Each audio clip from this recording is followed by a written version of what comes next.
Yes news में आप सभी दर्शकों का स्वागत है। मैं आपके साथ इलियास बड़ेघर।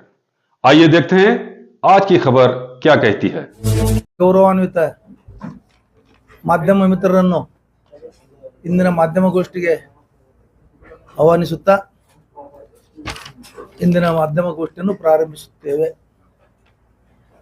ಮಾಧ್ಯಮಗೋಷ್ಠಿಯಲ್ಲಿ ನಾನು ಮತ್ತು doctor Ravi Biradar KPCC doctor ಸೆಲ್ಲಿನ ಪ್ರಧಾನ ಕಾರ್ಯದರ್ಶಿಗಳು, ಶ್ರೀ ನಾಗರಾಜ್ ಲಂಬೋ ಕಾಂಗ್ರೆಸ್ ಮುಖಂಡರು, ಶ್ರೀ ಫಯಾಜ್ ಕಲಾದಗಿ ಕಾಂಗ್ರೆಸ್ ಮುಖಂಡರು ಇರುತ್ತೇವೆ. ಇವತ್ತಿನ ವಿಷಯ ಏನಂದ್ರೆ ಭ್ರಷ್ಟಾಚಾರದ ಬಗ್ಗೆ. 2 ದಿವಸದ ಹಿಂದೆ ಶಿರಟ್ಟಿಯ ಬಿಜೆಪಿ ಶಾಸಕರಾದ ಡಾಕ್ಟರ್ ಚಂದ್ರು ಲಮಾಣಿ ಅವರು 11 ಲಕ್ಷ ರೂಪಾಯಿಗಳಿಗೆ ವ್ಯವಹಾರ ಕುದುರಿಸಿ 5 ಲಕ್ಷ ರೂಪಾಯಿ ನಗದು ಸ್ವೀಕರಿಸುವಾಗ ಕರ್ನಾಟಕ ಲೋಕಾಯುಕ್ತ ಪೊಲೀಸರ ಬಲೆಗೆ ಬಿದ್ದಿದ್ದಾರೆ. ಅವರು ಈಗಾಗಲೇ ಜೈಲು ಪಾಲಾಗಿದ್ದಾರೆ. ಅವರು ಬಿಜೆಪಿಯ ಶಾಸಕರು. ಇವರು ಈಗಾಗಲೇ ಕೆಲವು ಹಗರಣ, ಸರ್ಕಾರಿ ಡಾಕ್ಟರ್ ನೌಕರಿ ಮಾಡುವಾಗ, ಸರ್ಕಾರಿ ವೈದ್ಯರಿದ್ದಾಗ ಹಗರಣಗಳಲ್ಲಿದ್ದರು. ಅವರು ಅಷ್ಟು ಹಗರಣಗಳಲ್ಲಿದ್ದರೂ ಸಹಿತ ನಾವು ಬಹಳ ಪ್ರಾಮಾಣಿಕರಂತ ಹೇಳ್ಕೊಳ್ಳೋಂಥ ಬಿಜೆಪಿಯವರು ಅವರಿಗೆ ಕರೆದು ಟಿಕೆಟ್ ಕೊಟ್ಟು, ಬಿಜೆಪಿ ಟಿಕೆಟ್ ಕೊಟ್ಟು ಶಿರಟ್ಟಿಯಿಂದ ಶಾಸಕರನ್ನಾಗಿ ಆರಿಸಿದ್ದಾರೆ. ಇದು ಭ್ರಷ್ಟಾಚಾರದ ಒಂದು ಮುಖವಾಡ. ಇನ್ನು ಈ ಬಿಜೆಪಿಯವರು ಇವರೊಬ್ಬರೇ ಏನು ಮೊದಲಿಗರಲ್ಲ. ಈ ಹಿಂದೆ KGF ಬಿಜೆಪಿ ಶಾಸಕರಾದಂಥ ವೈ ಸಂಪಂಗಿ ಅವರು ಸುಮಾರು 11 ಲಕ್ಷಗಳ ವ್ಯವಹಾರದಾಗ ಅವರು ರೆಡ್ ಹ್ಯಾಂಡ್ ಆಗಿ ಸಿಕ್ಕು ಅವರು ಅರೆಸ್ಟ್ ಆಗಿ ಅವರು ಜೈಲು ಪಾಲಾಗಿದ್ದರು. ಆ ನಂತರ ಚನ್ನಗಿರಿ ಶಾಸಕರಾದಂಥ ಮಾಡಾಳು ವಿರೂಪಾಕ್ಷಪ್ಪನವರು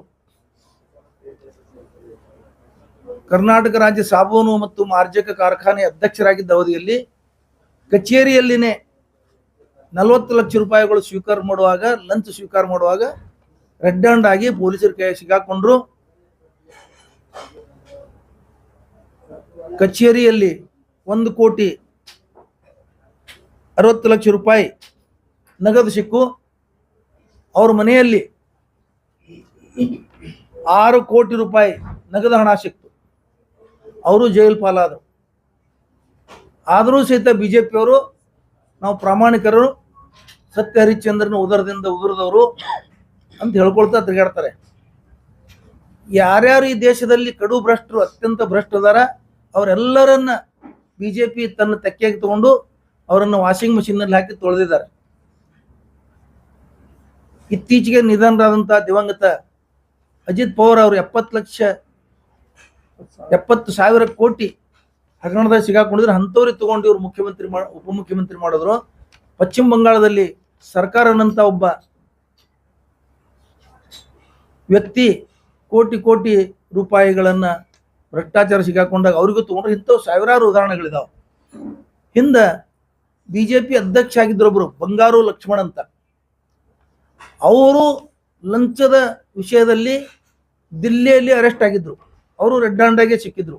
ಇದು ಭ್ರಷ್ಟಾಚಾರನೇ.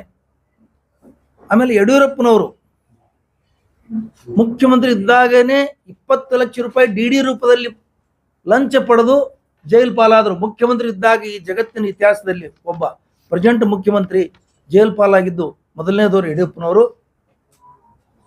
ಯಡಿಯೂರಪ್ಪ ಮತ್ತು ಅವ್ರ ಮಗನ ವಿಜೇಂದ್ರನ ಭ್ರಷ್ಟಾಚಾರ ಬಗ್ಗೆ ಅಂತೂ ಆಗಿನ ಬಿಜೆಪಿ ಶಾಸಕ, ಇವತ್ತಿನ ಉಚ್ಚಾಟಿತ ಶಾಸಕರು, ನಮ್ಮ ನಗರದ ಶಾಸಕರು ಬಸನಗೌಡರು ಸಹಿತ ಜಗಜ್ಜಾರವಾಗಿ ದಿನಾಲು ಹೇಳ್ತಿರ್ತಾರೆ. ಬಿಜೆಪಿ ಚಿಹ್ನೆಯಿಂದ ಆರಿಸಿ ಬಂದಾರ ಅವರು.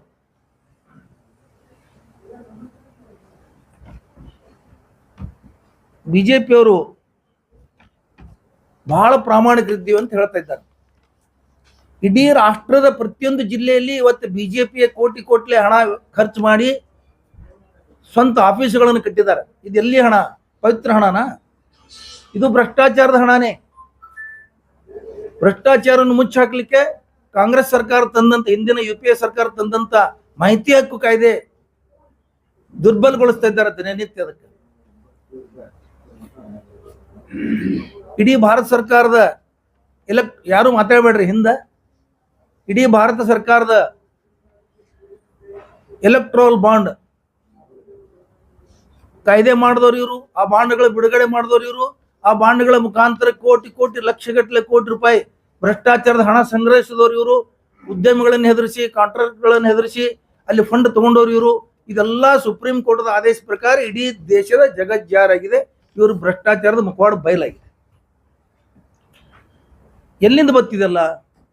ಇವರು ಪ್ರಾಮಾಣಿಕರಿದ್ರ ಇವತ್ತಿಗೂ ನರೇಂದ್ರ ಮೋದಿ ಅವ್ರ ನೇತೃತ್ವದಲ್ಲಿ ಮಾಡಿದಂತ PM ಕೇರ್ ಫಂಡ್ ಅದ್ರ ಡಿಕ್ಲೇರೇ ಮಾಡ್ತಾ ಇಲ್ಲ. ಅದು ಯಾರು ಕೇಳಬಾರ್ದಂತ ಕಾಯ್ದೆನೇ ಮಾಡಿಬಿಟ್ಟಿದ್ದಾರೆ. ಯಾರು ಕೇಳಬಾರ್ದಂತ ಕಾಯ್ದೆ ಮಾಡಿದ್ರೆ ಮುಚ್ಚಾಕಲಿಕ್ಕೆಲ್ಲ ಭ್ರಷ್ಟಾಚಾರ ಮುಚ್ಚಾಕಲಿಕ್ಕೆ ಮಾಡಿದಂತ ಕಾಯ್ದೆ ಅದು. UPA ಸರ್ಕಾರ, ಕಾಂಗ್ರೆಸ್ UPA ಸರ್ಕಾರ ಭ್ರಷ್ಟಾಚಾರ ಹೊರಗೆ ಬರಬೇಕು, ಜನ ಭ್ರಷ್ಟಾಚಾರದಿಂದ ಮುಕ್ತರಾಗಬೇಕಂತ ತಿಳ್ಕೊಂಡು ಮಾಹಿತಿ ಹಕ್ಕು ಕಾಯ್ದೆ ತಂತು, ಲೋಕಾಯುಕ್ತ ಕಾಯ್ದೆ ತಂತು, ಲೋಕಪಾಲ್ ಕಾಯ್ದೆ ತಂತು. 12 ವರ್ಷಗಳ ಕಾಲ ಇವತ್ತು ಪ್ರಧಾನಮಂತ್ರಿ ಆದಂತವ್ರು ಒಂದು ಲೋಕಪಾಲ್ ನೇಮಕ ಮಾಡೋಕ್ಕಾಗಿಲ್ಲ ಇವತ್ತು ಭಾರತ ದೇಶದಲ್ಲಿ. ಯಾಕಾಗಿಲ್ಲ? ಇದೇ ಅಣ್ಣಾ ಹಜಾರೆ ಅವರು, ಬಹಳ ಜನ ಹೋರಾಟಗಾರರು ಲೋಕಪಾಲ್ ಮಾಡಿ ಅಂತ ಹೇಳಿ ಹೋರಾಟ ಮಾಡಿದ್ರು. ಸರ್ಕಾರವನ್ನು ಲೋಕಪಾಲ್ ಮಾಡೋ ಸಲಹೆಗೇನು ಹೊಸ ಸರ್ಕಾರ ತಂದ್ರು BJPದು. ಆದ್ರೆ ಇವತ್ತಿಗೂ ಲೋಕಪಾಲ್ ಮಾಡಿಲ್ಲ. ಎಂತ ಅನ್ಯಾಯ! ಇದು ಯಾರು ಪ್ರಶ್ನೆ ಮಾಡಕ್ಕೆ ತಯಾರಿಲ್ಲ. ಅವ್ರು ಇನ್ನೊಬ್ಬರ ಬಗ್ಗೆನೇ ಹೇಳ್ತಾರೆ ಹೊರತಾಗಿ ತಮ್ಮದು ತಾವು ನೋಡ್ಕೊಳ್ತಾ ಇಲ್ಲ. ಅವ್ರು ಇವತ್ತಿಗೂ ಲೋಕಪಾಲ್ ಮಾಡಕ್ ರೆಡಿ ಇಲ್ಲ. BJP ಅಕೌಂಟದಲ್ಲಿ ಇವತ್ತ ಅತಿ ಹೆಚ್ಚಿನ ಹಣ ಇದೆ, ದೇಣಿಗೆ ಹಣ 10,000 ಕೋಟಿಗೆ ಮೇಲ್ಪಟ್ಟು. ಮಾಹಿತಿ ಹಕ್ಕಿನಲ್ಲಿ ಲೋಕಸಭೆಯಲ್ಲಿ ಕೊಟ್ಟಂತ ಮಾಹಿತಿ ಇದು, ಸಚಿವರುಗಳು MP ಗಳಿಗೆ ಕೊಟ್ಟಂತ ಮಾಹಿತಿ ಇದು. 10,000 ಕೋಟಿ ಹಣ ಎಲ್ಲಿಂದ ಬಂತು? ಇವತ್ತು ದೆಹಲಿನಲ್ಲಿ BJPಯ ಅಂತಾರಾಷ್ಟ್ರೀಯ ಮಟ್ಟದ ಒಂದು ದೊಡ್ಡ ಆಫೀಸ್ ಕಟ್ಟಿದ್ದಾರೆ BJPದು. ಆ ಆಫೀಸ್ ಕಟ್ಟಲು ದುಡ್ಡು ಎಲ್ಲಿಂದ ಬಂತು? ಇದರ ಮಾತ್ರ ಸಂಸ್ಥೆ ನೂರಾರು ಕೋಟಿ ರೂಪಾಯಿ, ಸಾವಿರಾರು ಕೋಟಿ ಆಗಿರ್ಬೋದು, ಅಷ್ಟು ಖರ್ಚು ಮಾಡಿ RSS ಕಚೇರಿ ಕಟ್ಟಿದ್ದಾರೆ, ಕೇಂದ್ರ ಕಚೇರಿ. ಅದೆಲ್ಲಿಂದ ಬಂತು? ಎಲ್ಲ ಭ್ರಷ್ಟಾಚಾರದಿಂದ ಮಾಡಿದ್ದು. BJP ಹುಟ್ಟಿದ್ದೇ ಭ್ರಷ್ಟಾಚಾರದಿಂದೇ. ಯಾಕಂದ್ರೆ ಅವರು ಪ್ರಾರಂಭ ಮಾಡಿದವರೇ ಅವರೇ ಭ್ರಷ್ಟಾಚಾರ. ಮತ್ತೆ ಹೇಳ್ತಾರೆ ಬೇರೆದವರಿಗೆ ನೀವು ಭ್ರಷ್ಟಾಚಾರ ಮಾಡಿದ್ರಿ. ಕಾಂಗ್ರೆಸ್ದವರು ಸಚಿವರನ್ನ, MP ಗಳನ್ನ ಭ್ರಷ್ಟಾಚಾರದ ವಿಷಯದಲ್ಲಿ ಅರೆಸ್ಟ್ ಮಾಡಿದ್ದಿದೆ. ತಮಿಳುನಾಡಿನ ಕನ್ಮೋಳಿ ಇರ್ಬೋದು, ರಾಜಾ ಇರ್ಬೋದು, ಇಂದು ಬಹಳ ಜನ ಭ್ರಷ್ಟಾಚಾರದಲ್ಲಿ ಶಾಸಕರನ್ನ, ಸಂಸದರನ್ನ ಅರೆಸ್ಟ್ ಮಾಡಿ ಕೇಸ್ ಹಾಕಿದ್ರು. ಅದನ್ನೆಲ್ಲ ಇವ್ರಿಗೆ ನೆನಪಿಲ್ಲ, ಅದನ್ನೆಲ್ಲ ಮಾತಾಡೋದಿಲ್ಲ ಯಾರು. ಇವೆಲ್ಲ ಎಲ್ಲಿಯೂ ಬಂದು ಒಂದು ವೇಳೆ ಪ್ರಾಮಾಣಿಕರಿದ್ರೆ ಪ್ರಧಾನಮಂತ್ರಿಗಳು PM ಕೇರ್ ಫಂಡ್ ಅನ್ನು ಡಿಕ್ಲೇರ್ ಮಾಡಬೇಕು. ಅದ್ರಾಗ ಹಣ ಎಲ್ಲಿ ಬಂತು? ಇವತ್ತಿಗೆ ಕೊರೋನಾ ಬಂದು ಎಷ್ಟು ವರ್ಷ ಆಯ್ತು? 5 ವರ್ಷಗಳ ಕಾಲ. ಅದಕ್ಕೆ ಹಣ ಎಲ್ಲಿಂದ ಬಂತು? ಎಷ್ಟು ಬಂತು? ಆಮೇಲೆ BJP ದೇಣಿಗೆ ಯಾರ್ಯಾರು ಕೊಟ್ಟರು ಡಿಕ್ಲೇರ್ ಮಾಡಲಿ. ಸತ್ಯ ಹರಿಶ್ಚಂದ್ರನಿಂದ ಉದರದಿಂದ ಬಂದವರು ಇದೆಲ್ಲ ಜನರ ಹತ್ರ ಬಿಚ್ಚಿಡಬೇಕು ಅಂತ ಹೇಳಿ ನಾವು ಆಗ್ರಹ ಮಾಡ್ತೀವಿ. ಈಗ ಡಾಕ್ಟರ್ ರವಿ ಬರದವರು ಮಾತಾಡ್ತಾರೆ.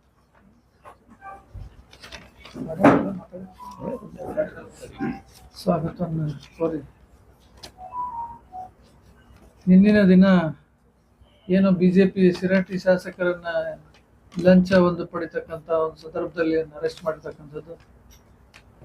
ಈ ಭಾರತೀಯ BJP ಅಂದ್ರೆ ಭ್ರಷ್ಟ ಜನತಾ ಪಕ್ಷ ಅಂತ. BJP ಅಂದ್ರೆ ಭ್ರಷ್ಟ ಜನತಾ ಪಕ್ಷ. ಇವರು ಹೇಳೋದೊಂದು ಮಾಡೋದೊಂದು. ಏನಂದ್ರೆ ನಾ ಖಾವುಂಗ ನಾ ಖಾನೆ ದೂಂಗ ಅಂತ ಹೇಳಿ ಹೇಳಿದ್ರು ಆಗ ಮೋದಿಯವರು. ಆಗ ಈಗ ಪರಿಸ್ಥಿತಿ, ದೇಶದೊಳಗೆ ಪರಿಸ್ಥಿತಿ ಏನಾಗಿದೆ ನೋಡ್ರಿ ನೀವು. ಎಲ್ಲಾ ಒಂದು ರಾಜ್ಯಗಳಲ್ಲಿ BJP ಇರ್ತಕ್ಕಂಥ ಒಂದು ಆಡಳಿತ ಇರ್ತಕ್ಕಂಥ ಎಲ್ಲಾ ರಾಜ್ಯಗಳಲ್ಲಿ ಅಲ್ಲಿ ಮಾಡಿರ್ತಕ್ಕಂಥ ಕಾಮಗಾರಿಗಳು ಅದೆಲ್ಲ ನೋಡ್ರಿ ನೀವು. ಯಾವ ರೀತಿ ಏರೋಪ್ಲೇನ್ ಇದು ಏರ್ಪೋರ್ಟ್ ಬೀಳ್ತವೆ, ಬೇರೆ ಬೇರೆ ಒಂದು ರಸ್ತೆಗಳಲ್ಲಿ ಬ್ರಿಡ್ಜ್ಗಳು ಬೀಳ್ತವೆ. ಇವೆಲ್ಲ ಯಾಕೆ ಬೀಳ್ತಾವು? ಇವನ್ನ ಗುಜರಾತ್ನಲ್ಲಿ ಅಹಮದಾಬಾದ್ ಏನೊಂದು ಮಾಡಲ್ ಅಂತ ಹೇಳಿದ್ರೆ, ಗುಜರಾತ್ ಮಾಡಲ್ ಏನು ಗುಜರಿ ಮಾಡಲ್ ಅಂತ ನಂಗೆ ಗೊತ್ತಿಲ್ಲ. ಅಲ್ಲಿ ದೊಡ್ಡ ದೊಡ್ಡ ಬ್ರಿಡ್ಜ್ಗಳು ಹಂಗೆ ಬಿದ್ದು ಬಿಡ್ತಾವ. ಒಂದು ಉದ್ಘಾಟನೆ ಆದ 1 ವರ್ಷನೂ ಆಗಿರ್ಲಿಲ್ಲ, ಅವಾಗಲೇ ಬಿದ್ದು ಬಿಡ್ತಾವ. ಅದರ ಅರ್ಥ ಏನಂದ್ರೆ ಇಷ್ಟೊಂದು ಇವರು ಕಿಕ್ ಬ್ಯಾಕ್ ತಗೊಂಡು ಅಗದಿ ಕಳಪೆ ಕೆಲಸ ಇವ್ರು ಎಲ್ಲೆಲ್ಲಿ ಮಾಡಿದ್ದು ನೋಡ್ರಿ ನೀವು. ಸಂಸತ್ 20,000 ಕೋಟಿ ರೂಪಾಯಿ ಒಟ್ಟು ಹೊಸ ಸಂಸತ್ತನ್ನು ಕಟ್ಟಿದ್ರು, ಅಲ್ಲಿ ಸೋರ್ತು, ಮಳೆ ಬಂದಾಗ ಎಲ್ಲ ಸೋರ್ ಹೋತು. ಇವ್ರು ರಾಮ ಮಂದಿರ ಕಟ್ಟಿದ್ರೆ ಎಲ್ಲ ಚಂದ ಎತ್ತಿ ನಾವು ಹೊಟ್ಟಿದೀವಿ ನಾವು ಕಟ್ಟಿದೀವಿ ಅಂತೇಳಿ ರಾಮನ್ ತಂದೀವಿ ಅಂತ ಹೇಳ್ಕೊಂಡು ಮೋದಿ ಅವ್ರು ಹೇಳ್ತಾರೆ. ಆ ದೊಡ್ಡ ಪ್ರಮಾಣದಾಗ ಇನ್ನು ರಾಮ ಮಂದಿರ ಕಟ್ಟಿದ್ರು ಅಲ್ಲಿ ಕೂಡ ಅದು ಕೂಡ ಮಳೆಗಾಲ ಎಲ್ಲ ಸೋರ್ ಹೋತು. ಆ ರೀತಿಯಾಗಿ ಇವ್ರು ಏನದಂದ್ರ ಇವ್ರ ಭ್ರಷ್ಟಾಚಾರವರೇ ಇವರ ತಾಯಿ ಇವರ ತಂದೆ, ಇವ್ರದ್ದೇನೋ ಭ್ರಷ್ಟಾಚಾರದಲ್ಲೇ ಹುಟ್ಟಿರ್ತಕ್ಕಂಥವ್ರು ಇವರು. ಇದನ್ನ ಬಿಟ್ರೆ ಇವ್ರಿಗೆ ಬೇರೆ ಏನೋ ಗೊತ್ತಿಲ್ಲ. ತಾವು ಮಾಡಿದ್ದಷ್ಟೇ ಸರಿ, ಉಳಿದವ್ರು ಮಾಡಿದ ತಪ್ಪು ಅಂತ ಹೇಳ್ಕೊಂಡು ಏನೋ ಹೇಳ್ಕೊತ ತಾವು ಏನ್ ಮಾಡ್ತಾರೆ ಎಲ್ಲ ಸರಿ. ಭ್ರಷ್ಟಾಚಾರ ಮಾಡಿದ್ರು ಸರಿ, ಅತ್ಯಾಚಾರ ಮಾಡಿದ್ರು ಸರಿ, ಅವರು ಬರೀ ಇದೇ ಮಾಡ್ತಾ ಇರ್ತಕ್ಕಂಥ ಭಾರತೀಯ ಜನತಾ ಪಕ್ಷದವರು ಬರೀ ಭ್ರಷ್ಟಾಚಾರಿಗಳು, ಅತ್ಯಾಚಾರಿಗಳು. ನೋಡ್ರಿ ನೀವು ಎಲ್ಲಾ ಅತ್ಯಾಚಾರ ಕೇಸ್ನೊಳಗೆ ಅವರೇ ಸಿಕ್ಕೊಂಡಿದ್ದಾರೆ. ಇಂಥ ಒಂದು ಒಂದು ರಾಷ್ಟ್ರಭಕ್ತಿ ಅದು ಇದು ಹೇಳ್ಕೊತೀವ್ರಿ ಏನ್ ಅಡ್ಡಾಡ್ತಾರ.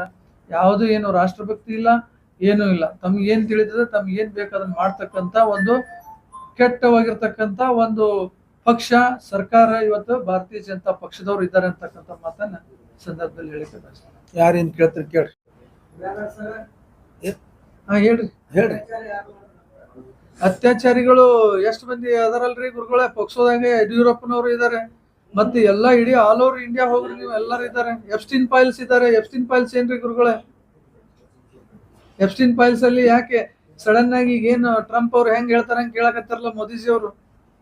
ಒಮ್ಮೆ ಸಡನ್ ಆಗಿ ರಷ್ಯಾ ನಾವು ದೊಡ್ಡದಿಲ್ಲಿ ಒಪ್ಪಂದ ಮಾಡಿದ್ದೀವಿ ಎಲ್ಲ ರಷ್ಯಾ ಒಂದು ಎಷ್ಟೊಂದು ದೇಶಗಳ ಕೂಡಿಕೆಂದ ತಕ್ಷಣ ಮುಂದಿನ ಒಂದು ವಾರ 15 ದಿನದಾಗೆ ಇವ್ ಎಫ್ಸ್ಟೀನ್ ಫೈಲ್ಸ್ ಹೆದರ್ಸಿ ಟ್ರಂಪ್ ಇಸ್ ಡಿಕ್ಲೇರಿಂಗ್ ಇಂಡಿಯಾ ಏನ್ ಮಾಡ್ಬೇಕಂದ್ರೆ ಟ್ರಂಪ್ ಹೇಳ್ತಾ ಇದ್ದಾನೆ, ಇಷ್ಟು ಪರ್ಸೆಂಟೇಜ್ ನೀವು ಟ್ಯಾಕ್ಸ್ ಕೊಡ್ಬೇಕು, ಇದು ಕೊಡಬಾರ್ದು, ನಮ್ಮ ಅಮೆರಿಕನ್ ಪ್ರೊಡಕ್ಟ್ಸ್ ಏನು ಕೊಡಬಾರ್ದು.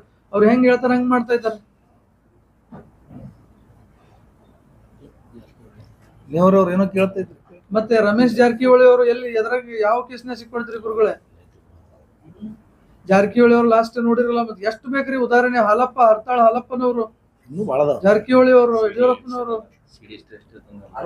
ಇಲ್ಲಿ ಮತ್ತೆ ಇಲ್ಲಿ ಕೆಲವೊಬ್ರು ಇಲ್ಲಿಯವರು ಜನಪ್ರತಿನಿಧಿಗಳು ಲೋಕಲ್ ಅವರು ಸಿಡಿ ಸ್ಟೇ ತಂದಾರೆ. ಎಷ್ಟೊಂದು ಜನ ಯಾಕೆ ತಂದಾರೆ ಅವೆಲ್ಲ ಅತ್ಯಾಚಾರ ಕೇಸ್ಗಳಿಗೆ ಅಲ್ಲ. ಲೋಕಲ್ ನಿಮ್ಗೆ ಗೊತ್ತೈತ್, ಮಾಧ್ಯಮದವ್ರು ನಿಮ್ಗೆ ಗೊತ್ತಿಲ್ಲ. ಮತ್ತೆ ಇನ್ನು ಭ್ರಷ್ಟಾಚಾರ ಬಗ್ಗೆ ಹೇಳ್ಬೇಕಂದ್ರೆ ಅವ್ರದೇ ಪಕ್ಷದವ್ರು ಇನ್ನೊಂದು ಹೇಳಿದ್ರು, ಇದೇ ನಗರ ಶಾಸಕರ ಒಂದು ಅವಧಿಯೊಳಗೆ ಜಾಸ್ತಿ ಭೂಗಳ್ಳತನ ಆಗ್ಯದ ಅಂತ ಹೇಳಿ ಹೇಳಿದ್ರು. ನಿನ್ನೆ ಅವರೇ ಹೇಳಿದ್ರು, ಭಾರತೀಯ ಜನತಾ ಪಕ್ಷ ಮಾಜಿ ಶಾಸಕರು, ಮಾಜಿ ಮಂತ್ರಿಗಳು ಈ ಭಾರತೀಯ ಜನತಾ ಪಕ್ಷದ ಶಾಸಕರಿದ್ದಾಗನೇ ಅವ್ರ ಮುಂದೆನೆ ಆಗ್ಯದ ಅಂತ ಬಿಜೆಪಿ ಅವರು ಹೇಳತ್ತಾರೆ. ಮತ್ತೆ ಈ ನಗರ ಶಾಸಕರು ಅವಾಗ ಹೇಳಿದ್ರು 2,500 ಕೋಟಿ ರೂಪಾಯಿ ಮುಖ್ಯಮಂತ್ರಿ ಆಗಕ್ಕ ಅಂತ ಹೇಳಿ ಬೇಕಂತ ಹೇಳಿದ್ರು. ಶಾಸಕ ಆಗಿ ಇಷ್ಟು ಬೇಕು ಎಲ್ಲ. ನೋಡ್ರಿ ನೀವು ಭ್ರಷ್ಟಾಚಾರದ ಒಂದು ಕೂಪ ಆಗಿಬಿಟ್ಟದದು. ಬಿಜೆಪಿ ಅಂದ್ರೆ ಭ್ರಷ್ಟ ಜನತಾ ಪಾರ್ಟಿನೇ, ಬೇರೆ ಏನೇನು ಇಲ್ಲ.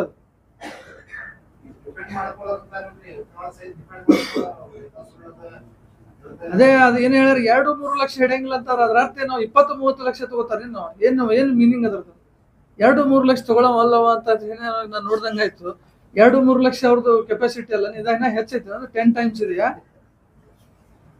ಈಗ ಆ ಘಟನೆ ಆಗಿ 2-3 ದಿನ ಆಯ್ತು. ರಾಜ್ಯ ಮಟ್ಟದಲ್ಲಿ ಒಂದು ಮಾಹಿತಿ ಇಲ್ಲ, ಅದ್ರ ಬಗ್ಗೆ ಅದು ಪ್ರೊಟೆಸ್ಟ್ ಇಲ್ಲ. ಅಂದ್ರೆ ರಾಜ್ಯ ಮಟ್ಟದಲ್ಲಿ ಕಾಂಗ್ರೆಸ್ನವರು ಅದ್ರ ಬಗ್ಗೆ ಸರ್ಕಾರ ಪ್ರೊಟೆಸ್ಟ್ ಮಾಡೋದ್ರಂಗಿಲ್ಲ. ಸರ್ಕಾರ ಗುರುಗಳೇ ಸರ್ಕಾರ ಪ್ರೊಟೆಸ್ಟ್ ಮಾಡೋದ್ರಂಗಿಲ್ಲ. ಕಾನೂನು ಪ್ರಕಾರ ಕ್ರಮ ಕೈಗೊಳ್ಳಕತ್ತಾರ. ಹೇಳಿ ಸರ್. ಯಾವ ಅಧ್ಯಕ್ಷರೇ?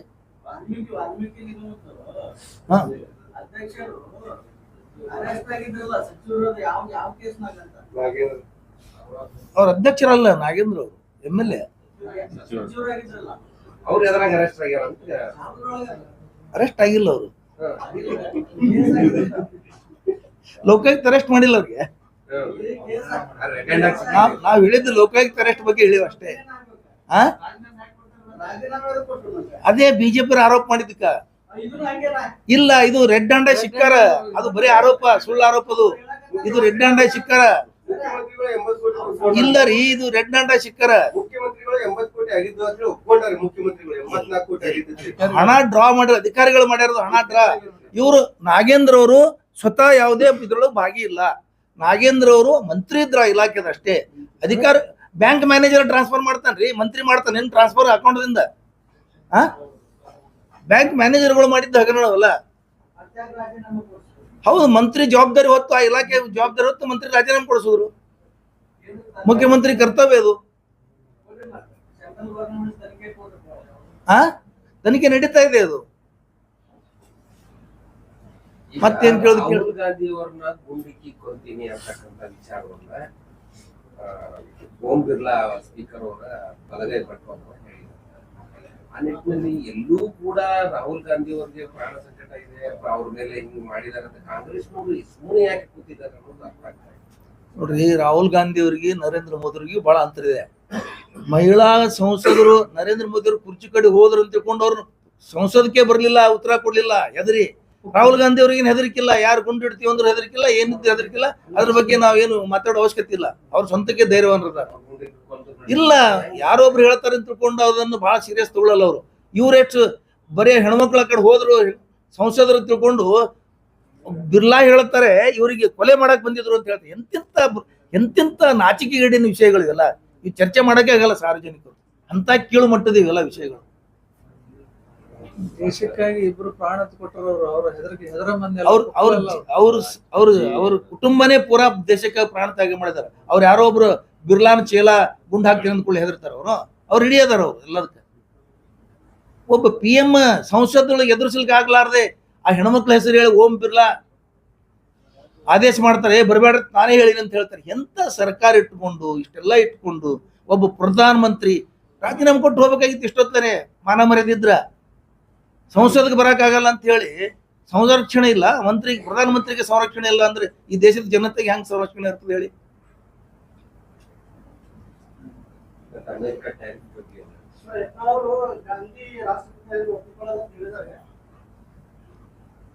ನಾವು ಹುಚ್ಚರಿಗೆ ಅದು ಉತ್ತರ ಕೊಡಲ್ಲ ಸರ್, ಅಂತಕ್ಕೆಲ್ಲ ಪ್ರತಿಕ್ರಿಯೆ ಕೊಡಲ್ಲ. ಹುಚ್ಚರಿಗೆ ಮಾತಾಡ್ತಾರಲ್ಲ ಅವ್ರಿಗೆ ಪ್ರತಿಕ್ರಿಯೆ ಕೊಡಲ್ಲ. ಬಾಗಲಕೋಟದ ವಿಷಯ ನಾವು ಇನ್ನ ವಿಷಯ ಗ್ರಹಣ ಮಾಡ್ತಾ ಇದ್ದೀವಿ. ವಿಷಯ ಗ್ರಹಣ ಮಾಡಿ ನಿಮ್ಮ ಎದುರಿಗೆ ಅದೆಲ್ಲ ಹೇಳ್ತೀವಿ. ಆಮೇಲೆ SIR ಕೆಲವು ಕಡೆ ಕಾಂಗ್ರೆಸ್ ಗೌರ್ಮೆಂಟ್ ಅದನ್ನ ಇನ್ನೂ ಅಪ್ರೂವ್ ಮಾಡಿಲ್ಲ, ನಿಮ್ ಕಡೆ SIR ಇದು ಮಾಡಿದೆ ಅಲ್ಲ. ನೀವು ಇದನ್ನ ಇಟ್ಟು ಜಲ್ದಿ ವಿಷಯ ಗ್ರಹಣ ಮಾಡಿದ್ರಿ, ಬಾಗಲಕೋಟದ ಅರ್ಥ ಆಗ್ಲೇಟ್ ನಿಮ್ಗೆ ವಿಷಯ ಗ್ರಹಣ ಮಾಡಕ್ಕೆ. ಅಲ್ಲಲ್ರಿ, ಅಲ್ಲಿ ಅದಾರ ನಾಯಕರು ಅದಾರ, ಸರ್ಕಾರ ಇದೆ ನೋಡ್ರಿ. ಅಲ್ಲಲ್ಲ ಪರಶುರಾಮ್ ಅವ್ರ, ಅಲ್ಲಿ ನಮ್ದು ಸರ್ಕಾರ ಇದೆ, ಸರ್ಕಾರ ಕ್ರಮ ತಗೊಳ್ತಾ ಇದೆ. ಅಲ್ಲಿ IGP ಬಂದಿದ್ದಾರೆ 5 ಜನ, ಅಲ್ಲಿ SP ಬದಲಾಯಿಸಿದ್ದಾರೆ, ಹೊಸ SP ಬಂದಿದ್ದಾರೆ, ಎಲ್ಲ ಮಾಡ್ತಾ ಇದ್ದಾರೆ ಅವರು. ಅದ್ರೊಳಗೆ ನಾವು ನಡು ಮೂಗು ತುರಿಸಿ ಮಾತಾಡೋದು ಸರಿ ಇರುವುದಿಲ್ಲ. ಅಂತ ವಿಷಯದಲ್ಲಿ ಎನ್ಕ್ವೈರಿ ನಡೆದಿದೆ. ಆ ಘಟನೆ ಬಗ್ಗೆ ಎನ್ಕ್ವೈರಿ ನಡೆದಾಗ ನಾವು ನಡು ಮಾತಾಡೋದು ಸರಿ ಅಲ್ಲ. ತಪ್ಪು ಮಾಡ್ಬೇಕು, ಅರೆಸ್ಟ್ ಮಾಡ್ಯಾರ. ಅದೇ ಘಟನೆ ನೋಡ್ರಿ, ಯಾರು ಮಾಡಿದ್ರು ತಪ್ಪೇ. ಈಗ ಘಟನೆ ನಾವಿನ್ನ ಕೇಳ್ತಾ ಇದ್ವಿ, ಇವರು ಮುಸ್ಲಿಮರ ಕಲ್ಲು ಹೊಡೆದ್ರು ತಪ್ಪ, ಮುಸ್ಲಿಮೇತರರು ಕಲ್ಲು ಹೊಡೆದ್ರು ತಪ್ಪ, ಸಂಘ ಪರಿವಾರದವ್ರ ಕಲ್ಲು ಹೊಡೆದ್ರು ತಪ್ಪ. ಒಂದ್ ಏನಂದ್ರೆ ನಮಗ ಮೇಲ್ನೋಟಕ್ಕೆ ಏನ್ ಅನ್ಸ್ತದ, ಅಲ್ಲಿ ಉಪಚುನಾವಣೆ ಬಂದಿದೆ, ಸಂಘ ಪರಿವಾರದವರಿಗೆ BJP ಒಂದು ಉಪದ್ಯಪಿ ಒಂದು ಏನು ಗದ್ದಲ ಎಬ್ಬಿಸೋದು ಅವಶ್ಯಕತೆ ಇದೆ. ಅವ್ರು ಇದನ್ನೇ ಒಂದು ದೊಡ್ಡ ಒಂದು ಇಟ್ಕೊಂಡು ಗದ್ದಲ ಎಬ್ಬಿಸಲು ಪ್ರಯತ್ನ ಮಾಡ್ತಾ ಇದ್ದಾರೆ ಅಷ್ಟೇ. ಚುನಾವಣೆಗೋಸ್ಕರ ಇದೆಲ್ಲ ಮಾಡ್ತಾ ಇದ್ದಾರೆ. 100% ಅದೇ ಇದೆ ಅದರೊಳಗೆ. ಸರ್, ಈಗ ಮುತಾಲಿಕರವರು ಮುಂದಿನ ದಿನಮಾನಗಳಲ್ಲಿ ಇಂಥ ಘಟನೆಗಳು ಏನಾದ್ರು ನಡೆದ್ರೆ ಮುಸ್ಲಿಮರ ಮನೆ ನೋಡ್ರಿ, ಆ ಮುತಾಲಿಕ್ ಅವ್ರಿಗೆ, ಬಸವನಗೌಡ ಪಾಟೀಲ್ ಯತ್ನಾಳ್ ಅವ್ರಿಗೆ ನಾವೆಲ್ಲ ಉತ್ತರ ಕೊಡಂಗಿಲ್ಲ. ಯಾಕಂದ್ರ ಅವು 30 ವರ್ಷ ಹಿಡಿದು ನೋಡ್ತಾ ಇದೀವಲ್ಲ. ಇವ್ರು ಆ ಭಾಷೆ ಬಿಟ್ಟು ಮತ್ತೊಂದು ಒಳ್ಳೆ ಭಾಷೆ, ದೇಶದ ಒಳ್ಳೆ ಸಂಸ್ಕೃತಿ ಭಾಷೆ, ದೇಶ ಕಟ್ಟು ವಿಚಾರಗಳು, ದೇಶದ ಅಭಿವೃದ್ಧಿ ವಿಚಾರಗಳು ಅವ್ರಿಗೆ ಏನು ಗೊತ್ತಿಲ್ಲ. ಬರೀ ಹಿಂದೂ ಮುಸ್ಲಿಂ ಹೊಡಿ ಬಡಿ ಕಿಡಿ ಇದೆ. ನಮ್ದು ಆ ಸಂಸ್ಕೃತಿ ಅಲ್ಲ. ಕಾನೂನು ಪ್ರಕಾರ ನಾವು ಕಾನೂನು ಇದೆ, ನ್ಯಾಯಾಲಯಗಳಿದಾವೆ, ಅವು ಕೆಲಸ ಮಾಡ್ತಿರ್ತಾರೆ. ಕೈಗೆತ್ತಿಕೊಳ್ಳುವಂತ ಕೆಲಸ ಮಾತಾಡ್ತಾರೆ. राइट। जैसा कि आप सब जानते हैं कि आप सभी का प्यार हमारे साथ कायम है, इसी तरह से हमारे इस चैनल को प्यार करते रहिए और हमारी सारी खबरों को लाइक, शेयर और सब्सक्राइब करना ना भूलिए। हमारा यही मकसद है कि आपको हर खबर जो है जैसा है वैसा ही आपको हम दिखाते रहेंगे, ना किसी का पक्ष लेंगे, ना किसी के विरोध में जाएंगे। हमारे कदम सच के साथ।